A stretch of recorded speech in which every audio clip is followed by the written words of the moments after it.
so grand. From the reaches heights to Tour de France, you conquer every land with courage and resilience. ሰላም ከመይ ትኾኑ ብብርሃት ተኸታተልቲ ሲኤም ኤክስትራ ሾው ዕለታዊ ዜና ስፖርት ሒዝና ልኩም ቀሪብና ኣለና ንምክትታልኩም ብክብሪ ንዕድም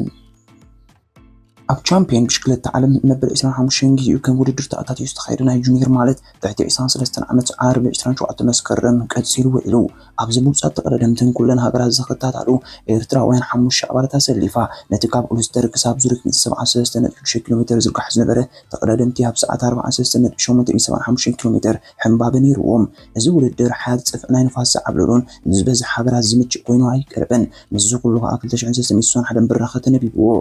ኣብዝነታ ቀስተ ደምናዊት ማልያ ንምውና ዝተገበረ ስፖርታዊ ህልኽ ዝተንፀባረቐሉ ኣጋጣሚ ካብ ናብን ተቐዳደምቲ ማእከል መሰልጠኒ ሻይ ዝሓልፉ ስለዝነበሩ ክተሓላለፉ እዮም መሪፆም ይኹን እምበር ውድድር ብዘለዎ ይቀፅልን ሓደ ብሓደ ቅድሚት ብምውፃእ ድማ እቶም ኣብ ድሕሪት ዝነበሩ ትንፋስ ከልዕዎም ናግራዊት ጋንታ ኤርትራ ዝወክሉ ኣኽሊሉ ኣርፋይና ያፌት ሙሉጌታ መዋእል ግርማይ ናሆም ዘርኣይ ዓወት ኣማንን ነዚ ውድድር ሓደስቲ ብምንባሮም ንዝመፁ መጥቃዕትታት ንምምካን ተቃሊሶም እዮም በቐሊሉ ግን ባይታ ክረኽቡ ይከኣሉን ነቲ ብፍጥነት ዝጀመሩ ውድድር ከዓ ጀርመናዊ ኒኪያስ ብሄሬንስ ንውድድሩ ብሰስተ ሰዓትን 57 ደቂቃን 24 ካልኢትን ጊዜ ቀዳማይ ብምኳን ኣብ ፍጻሜ የብፅሕዎ ካልኣይ ስሎቬናዊ ማርቲን ስቪቬክ ብጊዜ ከይተበልፀ ቤልጅማዊ ኣሌክሲ ጋርቱን ተመሳሳሊ ሳልሳይ ተርታ ሒዙ ካብቶም ዝተሰለፉ ኤርትራውያን ተቐዳደምቲ ብናይ ልዕሊ ፍርቂ ሰዓት ዶንኪ ዝኣተወ ያፌት ሙሉጌታ መበል 103 ደረጃ ክሕዙን ከሎ መዋእል ግርማይ ኣኽሊሉ ኣርፋይነ ናሆም ዘርኣይ ዓወት ኣማን ምስቶም ልዕሊ 50 ዝኾኑ ውድድሮም ዘይዛዞም እዮም ተዘርዚሮም ማሕበር ብሽክሌታ ዓለም ማለት ዩሲኣይ ንኣሰናዳኢ ሽማግለ ናይት ኣብ 2024 ኣብ ዙሪክ ስዊዘርላንድ ዝካየድ ዘሎ ቻምፒየን ዓለም ጽርግያን ፓራሳይክሊን ዩሲኣይ ሞት መንእሰይ ስዊዘርላንዳዊ ተቐዳዳሚት ሙሪኤል ፋረር ብወግዒ ገሊፆም ዓለም ለኸ ማሕበረሰብ ቅድም ብሽክሌታ ብሩህ መጻኢ ጽበያ ተቐዳዳሚት ሲኢኑ ይርከብ እታ ጓል 18 ዓመት ተቐዳዳሚት ትማል 526 መስከረም ኣብ እዋን ውድድር ከቢድ መጉደት ኣጋጢምዋ ማርንታ ባዝያ ስካፍ ኩነታት ማለት ርእሳ ብምንባሩ ብሄሊኮፕተር ናብ ሆስፒታል ከም ተኸይዱ ተገይሩ ወላ እኳ ብህይወት ምትራፋ ሓያት ጻዕርታት ተኻየደ እታ ቻምፒየን ብሽክሌታ ስዊዘርላንድ ናይ ዝዓመት ዝኾነ ሙሪኤል ፋረር ካብ ትፅቢት ወፃኢ ኣብ ሆስፒታል ዩኒቨርሲቲ ዙሪክ ካብ ዝዓለም ብሞት ተፈላላ ክብሉ ፀብፀባት ይነፅሉ ዩሲኣይ ንኣሰናዳኢ ሽማግለ ቻምፒየን ዓለም ጽርግያን ፓራሳይክልን ጽርግያን 2024 ስድራ ሙሪኤል ፋረርን ፈተውታን ፌደሬሽን ስዊዝ ብሽክሌታን ጽንዓት ተመንዩ ስድራ ቤት ሙሪኤል ፋረር ኣብዚ ኣዝዩ መሪር እዋን ሓዘኖም ንምግባር ዝኾነ ዋዕዋዕ ከም ዘይደልዩ ኣብሪሆም ይርከብ ንሕና እውን ጽንዓት ንመላእ ስድራ ቤት ንመነ ናይ ክልተ ነጥቢ ክልተ ሓይሊ ፈረስ መዐቀኒ ዘለዎ ቱርሃን ሻይ ናይ ቻይና ዓርቢ ብናይ ካልኣይ መድረክ ውድድር ቀፂሉ ነይሩ ካብ ሽሽን ክሳብ ሃንሻን ካብ 118 ዝተቃለለ ነይሩ ነቲ 1671 ሜትሮ ብራኸ ዝነበሩ ውድድር ኣብ ሰዓት ተቐዳደምቲ 44.787 ፍጥነት ነይሩዎም ኣብ ቀዳመይቲ መድረክ ናይዚ ውድድር ምስ ቀዳሞት 10 ዝፈፀመ ኤርትራዊ ይልሃብቲ ኣብ ናይ ክለብ ጀርመናዊት ጋንታ ባይኬድ ካብቲ ብ2 ሰዓት 38 ደቂቃን 5 ካልኢት ዕዉት ሩስያዊ ሮማን ማይክሊን ናይ ክለብ ቸንግዱ ሳይክሊን ብሓንቲ ካልኢት ድሕሪ መበል 50 ደረጃ ሒዙ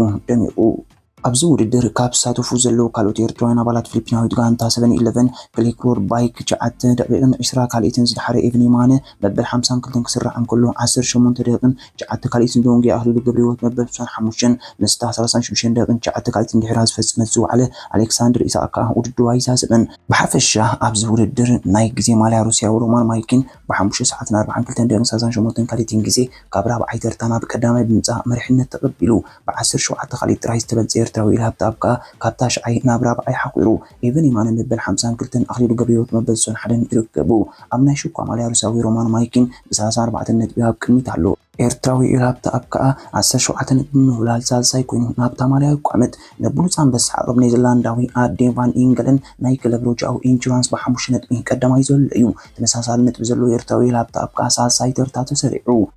ጋንታ ደረጃ ቻይናዊት ክለብ ቸንግዱ ሳይክሊን ብ17 ሰዓትን 10 ደቂቃን 47 ካልኢትን ጊዜ ኣብ ቅድሚት ኮይና ተቐለስ ካልኢት ሞንጎላዊት ክለብ ፌሪ ኮክ ፓንዳ ሳልሰይቲ ድማ ጀርመናዊት ክለብ ባይኬድ ብምዃን በብናይ 1 ደቂቕ የመራርሓ ሰለስተ ኤርትራውያን ተቐዳደምቲ ኣብ ቻይና ገዲማ ዘላ ፊሊፒናዊት ክለብ 711 ከዓ ብናይ ልዕሊ 42 ደቂቕ ግዜ ድሕራ ካብ ዝነበረቱ ሻድሻይ ተርታ ናብ 16 ውሪዳ ኣላ ሳልሳይ መድረክ ቱርሃን ግሻን ፅባሕ ተቐዳደምቲ ካብ ሃንግሻን ክሳብ ዩሻን 101 ሽፍን ናይ ምዕፀው ውድድር ክካይዱ እዮም እዛ ናይ ፍጻሜ ውድድር 473 ሜትሮ ብራኸ ክህልዋ እዩ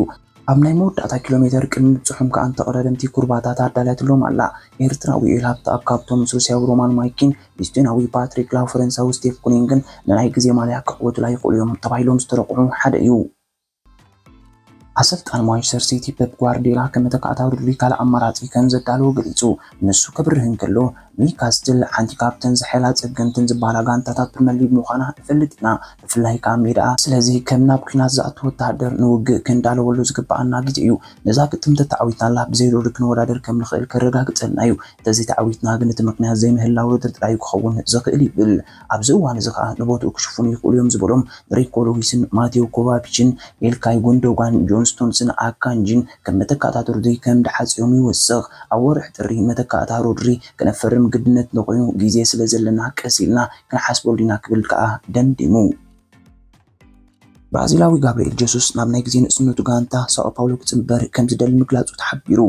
زود 27 ዓመት ተጻዋታይ ምስታ ብራዚላዊት ጋንታ ዝፈለሙ ኮይኑ ኣብ ውሽጢ 2 ዓመታት ኣብ 83 ጾታታት 29 ሹትታት ኣመዝጊቡ ብላ ዝቅድምና ማንቸስተር ሲቲ ምስግጋር እዩ ኣብዚ እዋን እዚ ከዓ ሰሪዓ ብራዚል ንኮኸባ ነበር ናብ ዓዱ ክትመልሶ ትህቅና ኣላ ሳኦ ፓውሎ ቅድም ዝመጽእ ዓመት ዝካየድ ግጥማት ዋንጫ ዓለም ክለባት ኣብ ወገን መጥቃዕ ፍሉይ ተጻዋታይ ንምፍራም ሃንቀውታ ኣብ ዝግለጸሉ ዘሎ እዩ በዚ መሰረት ከዓ ንቦላ ሲአይፒ ጋብርኤል ጀሱስ እቲን ኮድ ቦም ዝመልኣሎም ተጻዋታይ ምዃኖም ዝሕብሩ ኣርሰናል ኣብ መስኮት ምስጋር ተጻዋትነት ያባብራው ጾታታት ብራዚል ወኪሉ ለዕልሱሳ ግጥማት ዘሰላሰለ ክትሸጦ ክፉት ምንባራ ይግለጽ እኳ እንተነበረ ዝኾነ ስጉምቲ ግን ኣይተወስደን ይኹን እምበር ኣሰልጣኝ ሚኬል ኣርቴታ ቅድሚ ምጅማሩ ዓመት ስፖርት ዘርአየ ብቕዓት መርኮስ ብምግባር ንጋብርኤል ጀሱስ ገና ኣብ ጋነር ተራ ክህልዎ ከም ዝኽእል ሓሳብ ቀሪቡ ምክንያቱ እቲ ተጻዋታይ ብዙሕ ጽቡቕ ጎኒ ከም ዘለዎ ይዘረድእ ጀሱስ ናብ ጋንታ ሰሜን ለንደን ካብ ጽምበር እንዳሓር ኣብ ኩሉ ውድድር 86 ጾታታት ካይድ ከሎ ኣብ ስታዲየም ኢሚሬትስ ግን መጎስ ክረክብ ኣይከኣለን ካብ 5 ጾታታት ሊግ ኣብ 3 ጾታታት ደንጊዩ ተቐያር ኮይኑ ኣብ ሓፂር ሰዓታት ክስለፍ ይረአ ኣሎ እቲ ጸብጻብ ወሲኹ ኣርሰናል ጀሱስ ኣስታት 40 ሚልዮን ዩሮ 33 ሚልዮን ፓውንድ 45 ሚልዮን ዶላር መክሰብ ትረክበሉን ተኽኢላ ኣብ እዋን ናይ ሓድሽ ወርሒ ጥሪ ምስጋር ተጻወቲ ናይ ዝመጽእ ዓመት ክትሸጦ ድልውቱ ምዃና ይሕበር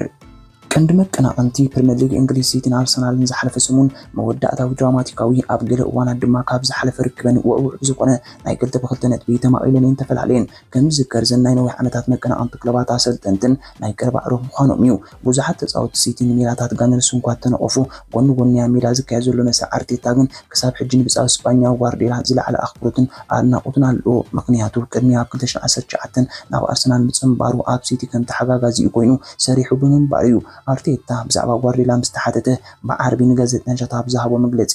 ኣነ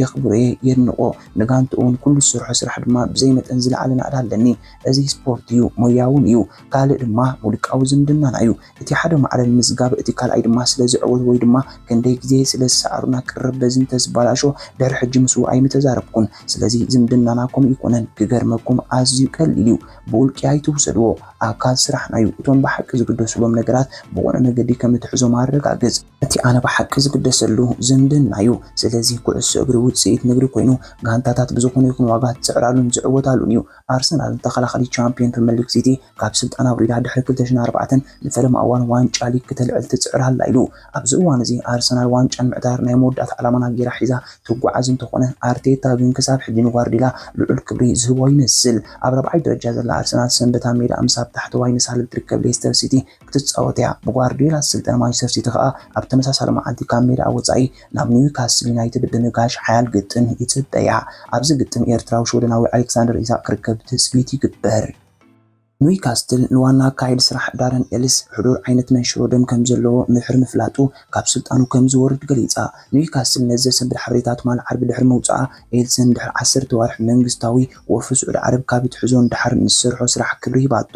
ኤሊስ ኣብ ዝሓለፈ ዓመታት ንዕቤት ኒውካስትል ተቆጻጺሩ እታ ክለብ ድሕሪ 24 ዓመታት ንፈለማ እዋን ኣብ ውሽጢ ሃገራት ፍጻሜ ክትበጽሕ ከላ ኣብ 2022-2023 ዓመት ስፖርት ናብ ቻምፒየንስ ሊግ ክትሓልፍ ክኢላ እዚ ኣብ ቼልስፎርድ ዝተወልደ ዳይሬክተር ናብ ማግፓይስ ምጽምባሩ ኣብ ቶተንሃም MLS ክለብ ኣትላንታ ዩናይትድን ግዜ ዝሕለፈ ኮይኑ ኣማንዳ ስታቭሊን ምህርዳድ ጎዴሲን ኣብ ክራማት ካብታ ክለብ ምስ ወጹ ዝዓበየ ተራ ክጻወት ትጽቢት ይግበር ነይሩ ኤሊስ ዋና ካይድ ስራሕ ኒውካስል ዩናይትድ ምዃነይ ፍሉይ ዕድል እዩ ኣካል ናይቲ መሳጢ ጉዕዞታ ክለብ ምዃነይ ድማ ንምእማኑ ዘጸግም ሓበን እዩ ይኹን እምበር ቀዳምነት ክብ ምእንቲ ነቲ ውሳኔ ክወስደሉ ዝግባአኒ ግዜ ሕጂ ምዃኑ ርዱእ ኮይኑሎ ጥዕናይን ስድራይን ኣብ ሓፂር ግዜ ብመንጽር ምራሕ መዓልታዊ ስራሕታ ክለብ ንግዲ ክኸውን እዩ ቦርድ ድማ ብጥንቃቐ ክንድም ዘኽእሎ መሰጋገሪ እዋን ብሉጽ ደገፈ ክህብ ንወነንትን ተጻወትን ሰራሕተኛታትን ክለብ ልባዊ ምስጋና ከቕርብ ደሊ ዓወት ከዓ ይምነየሎም ኢሉ كبرات تخطاتلتنا نحجي حيزنا زغربنا على تاوزينا سبورت إذا كنت كتاتلو تنحكم يو أبزق أتصل مكتالكم أي تقوارصون كالأون سلازلو تنار بعد حقتات شير لايك كومنت سابسكرايب أي تلالون ودحنكم أمبسا بني بحار سره أمبسا بني بحار سره أمبسا بني بحار سره أمبسا